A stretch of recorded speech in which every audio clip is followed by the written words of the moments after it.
غربت کی انتہا ہے، نہ سایہ نہ ردا ہے، زہرا تیری لحد پر۔ حقیقت میں یہ ہے کہ وہ حجاب ہے، نوری حجاب نہیں بلکہ حجاب اللہ ہے۔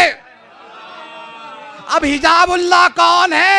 امام نے فرمایا ہماری جدہ فاطمہ الزہرا ہے۔ غربت کی انتہا ہے، نہ سایہ نہ ردا ہے، زہرا تیری لحد پر۔ غربت کی انتہا ہے، نہ سایہ نہ ردا ہے، زہرا تیری لحد پر۔ چند پتھروں نے مل کر محروم لکھ دیا ہے، چند پتھروں نے مل کر محروم لکھ دیا ہے، زہرا تیری لحد پر۔ غربت کی انتہا ہے، نہ سایہ نہ ردا ہے، زہرا تیری لحد پر۔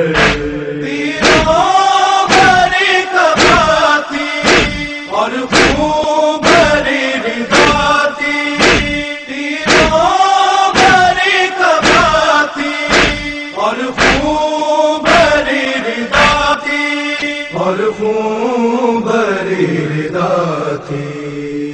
جو شام سے بچا تھا زینب نے رکھ دیا ہے، زہرا تیری لحد پر۔ غربت کی انتہا ہے، نہ سایہ نہ ردا ہے، زہرا تیری لحد پر۔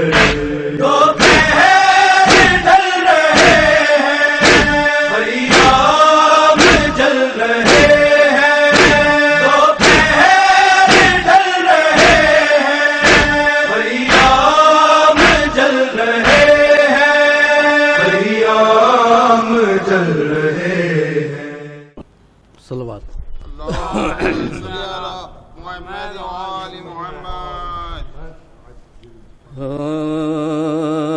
مجھے مطلوب ہوگا جام لینا جب کوثر کا، سلام ایسا پڑھوں گا دل برائے گا، سلام ایسا پڑھوں گا دل برائے گا۔ زمین کربلا کیا پوچھنا، تیرے مقدر کا ہے تجھ میں آج تک محفوظ سرمایہ، ہے تجھ میں آج تک محفوظ سرمایہ۔ کمر خم کیوں نہ ہو دل غم سے ٹوٹے، کیوں نہ سرور کا علم بردار کر بیٹھا باز، علم بردار کر لبے دریا لمبر دار بھی کام آ گیا آخر، بسب اللہ حافظ حضرت زینب، بسب اللہ حافظ تیری غیرت کو آخر کیا ہوا، کچھ تو نے سوچا بھی، بھرے محفل میں کیسا تذکرہ زینب، بھرے محفل میں کیسا گھڑی بھر بھی رباب